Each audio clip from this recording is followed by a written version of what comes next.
बढ़ेंगे। एमपी में शराब की खपत को लेकर कांग्रेस के अध्यक्ष जीतू पटवारी ने बहुत बड़ा दावा किया है। जीतू पटवारी ने कहा कि मध्य प्रदेश को तमगा मिला है, महिलाएं सबसे ज्यादा शराब पीती है। इसके अलावा उन्होंने कहा है कि सबसे ज्यादा शराब की खपत एमपी में है।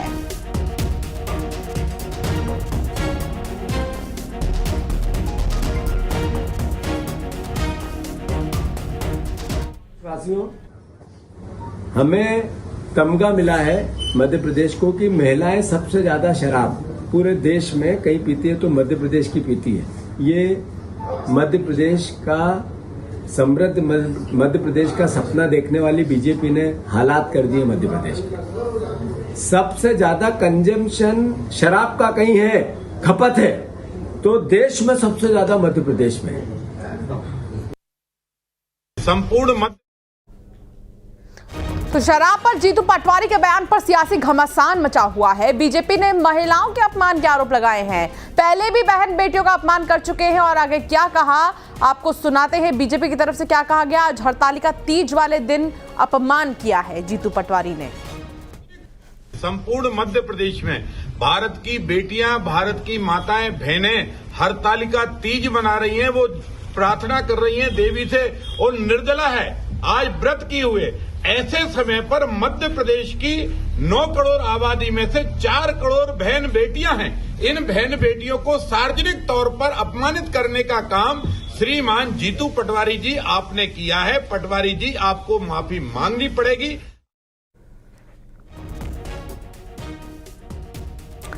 तो सुना आपने किसने क्या कहा। शराब की खपत को लेकर कांग्रेस के अध्यक्ष, प्रदेश अध्यक्ष जीतू पटवारी ने बहुत बड़ा दावा किया है। जीतू पटवारी कहते हैं कि मध्य प्रदेश को तमगा मिला है और महिलाएं सबसे ज्यादा शराब पीती हैं। इसके अलावा उन्होंने कहा कि सबसे ज्यादा शराब की खपत एमपी में ही है।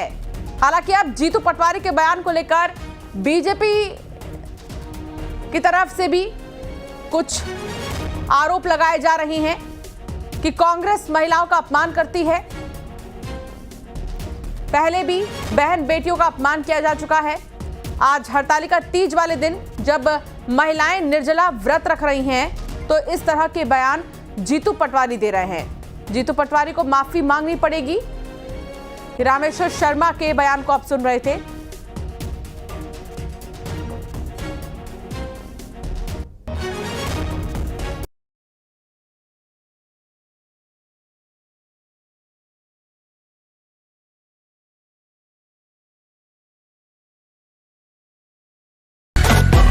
We are Network 18 and we are always on the go, enabling India to grow. Wants to know what's the best way to grow? Let's go. Go farther. So far ahead that the competition can't spot you. Let alone.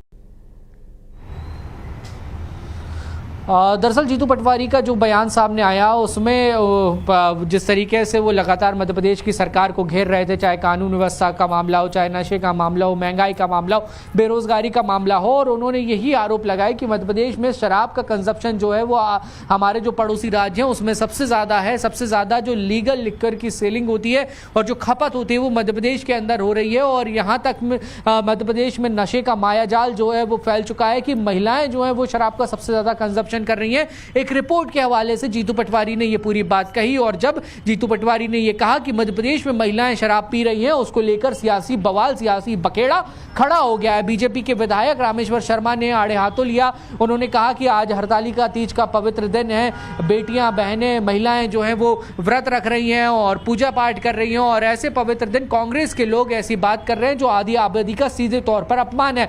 यानी कि जीतू पटवारी सरकार को घेरने चले थे, लेकिन अपने बयान के चलते वो खुद गिरते हुए नजर आ रहे हैं। जमकर इस पूरे मामले को लेकर सियासत हो रही है। हालांकि नशा, शराब पर सियासत मध्य प्रदेश में कोई नई बात नहीं है। आपको ध्यान होगा उमा भारती के जिस तरीके के बयान सामने आए थे, दोनों ही दलों के बीच आरोप प्रत्यारोप का लंबा दौर चला था। कांग्रेस ने आरोप लगाए थे कि शराब पॉलिसी को ऐसा बना रही है। वास्तु मैं आपसे कंटिन्यू करूंगी, लेकिन नेहा बग्गा से एक कमेंट ले लेती हूं मैं।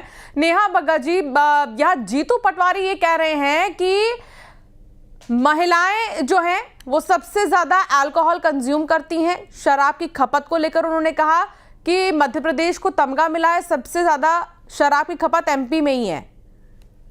देखिए, जीतू पटवारी जी की मानसिकता घृणित है और जब राजनीति करने के लिए कुछ बचता नहीं तो इस प्रकार के सड़े गले हुए अपमानित करने वाले आंकड़े मध्य प्रदेश के वो लेकर आते हैं, महिलाओं का अपमान करने का काम करते हैं। और ये जीतू पटवारी जी की मानसिकता आज की कोई नई नहीं है। कभी कहते हैं, कभी रस ढूंढने निकलते हैं महिला के अंदर, कभी कहते हैं 500 रुपए लेके पोखली में रखती है, बिक जाती है। और जिस तरीके से जीतू पटवारी जी का व्यवहार है, विचार है, उनके मुंह से जो गंध निकलती है, ये हम लोगों के सामने है। आज तीजा का पर्व है, हमारे देश में माताएं बहनें निर्जला व्रत रखती हैं। जिस तरीके से उनका मान है, संस्कार है, वो हम सबके सामने है। तो अपनी घृणित राजनीति चलाने के लिए ये जो नशे में बताने का महिलाओं को काम कर रहे हैं, एक्चुअली मानसिकता नशेड़ी है अगर किसी की तो वो जीतू पटवारी की है, महिलाओं की नहीं। बिल्कुल। और इसको लेकर अब कई बयान आ रहे हैं बीजेपी के तरफ से भी। अभिनव बरौलिया हमारे साथ जुड़ गए हैं। अभिनव जी, सीधे तौर पर जो जीतू पटवारी ने कहा शराब को लेकर, उस पर अब बीजेपी का भी बयान आया है। बीजेपी की तरफ से कहा जा रहा है कि लगातार आप लोग महिलाओं का अपमान कर रहे हैं। आज हरतालिका तीज, जहाँ महिलाएं निर्जला व्रत रख रही हैं, भारतीय संस्कृति को कैसे आगे बढ़ा रही हैं, और आज के दिन इस तरह अपमान करना सही नहीं है, माफी मांगनी पड़ेगी कांग्रेस को, जीतू पटवारी को स्पेशली। अभिनव जी, आपको मेरी आवाज आ रही है? जी, मैं सुन पा रहा हूं आपको। ये बयान जो है ये आज के दिन तो नहीं हुआ है, ये जब भी हुआ है तो इसमें मेरा इतना कहना है कि मध्य प्रदेश में शराब कौन पिला रहा है, किसकी सरकार पिला रही है, और इन्हीं के आंकड़े हैं, इन्हीं की सब कुछ है। सारी रिपोर्ट इनकी है स्वास्थ्य विभाग की कि किस तरीके से मध्य प्रदेश में शराब कौन कितनी पीता है, ये सबको मालूम है। अब आप आरोप प्रत्यारोप हम पे लगा रहे हैं। जो बात सच है, ड्रग्स की फैक्ट्रियां मध्य प्रदेश में चल रही हैं, शराब किस तरीके से पी जा रही है, पिलाई जा रही है, वो सबको मालूम है। सब कुछ आपके चैनल पे आता है। अब आप सोचिए, सच बोल दिया अगर जीतू पटवारी जी ने, तो इतनी बौखलाहट और घबराहट क्यों? ये महिलाओं के पे अत्याचार के मामले में, ठीक है अभिनव जी, ये कहना कि जो मध्य प्रदेश है उसको तमगा हासिल है, सबसे ज्यादा खपत एमपी में ही शराब की होती है, लेकिन सिर्फ महिलाओं की वजह से, ये कहां तक सही है? नहीं, ये बोलना चाहिए कि शराब नहीं पीते, ऐसा सुनना चाह रहे हैं क्या आप? नहीं, सिर्फ महिलाएं ज्यादा पीती हैं, इस तरह कहने का क्या मतलब? सुनिए ना, अलीराजपुर और डिंडोरी में महिलाओं से 2022 की घटना है, महिलाओं से शराब बनवाने का काम करवा रही थी ये सरकार, और अभी भी करवा रही है। चलिए, महिलाओं से शराब, ठीक है, इस पर जवाब क्या आएगा ये देखते हैं। अभिनव जी, बहुत शुक्रिया साथ जुड़ने के लिए। शराब बनवा रही है ये सरकार, पीने की बात तो दूर है। नेहा बग्गा जी हमारे साथ जुड़ गई है, वो जवाब देंगी। नेहा बग्गा जी, सरकार महिलाओं से शराब बनवाने का काम कर रही है, तो ये सुनने में आपत्ति क्या? कांग्रेस का ये कहना है।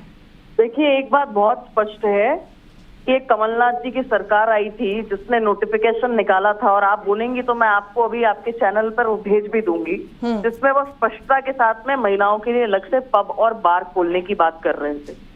आज महिलाओं को शराबी कह रहे हैं। मैंने आपसे कहा कि नशेड़ी अगर कोई है और गंध किसी के मुंह से आ रही है तो वो जीतू पटवारी हैं। ये उनकी मानसिकता है, घटिया मानसिकता है, और यह सबके सामने आ गई है। तीजा का पर्व है, महिलाएं निर्जला व्रत रखती हैं। आज जिस तरीके से पूरा सफर उनने पार किया है, चाहे हाउसवाइफ के तौर पर हो, चाहे देश के सर्वोच्च पद राष्ट्रपति का हो, जीतू पटवारी जी के पेट में मरोड़ का कारण यही है, और इन्हें बाज आना चाहिए अपनी इस विकृत मानसिकता से। अभिनव जी, अब ये मेरे को समझ में नहीं आया कि ये विकृत मानसिकता की बात कहाँ से आ गई। सरकार आपकी है, आपकी रिपोर्ट है, सब कुछ सामने है कि आपकी रिपोर्ट में ही ये बताया जा रहा है कि कौन शराब ज्यादा पीता है, कौन कम पीता है, कौन महिलाएं।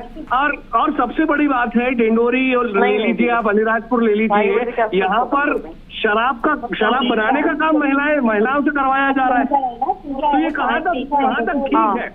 ये भी तो एक सोचने का विषय है। और अगर हमने चिंता जाहिर करी जीतू पटवारी जी ने, तो ये इस पे आपत्ति दर्ज कर रहे हैं। अरे आपकी सरकार है, आप देखो ना, वो तो बता रहे हैं कि ऐसा हो रहा है मध्य प्रदेश में।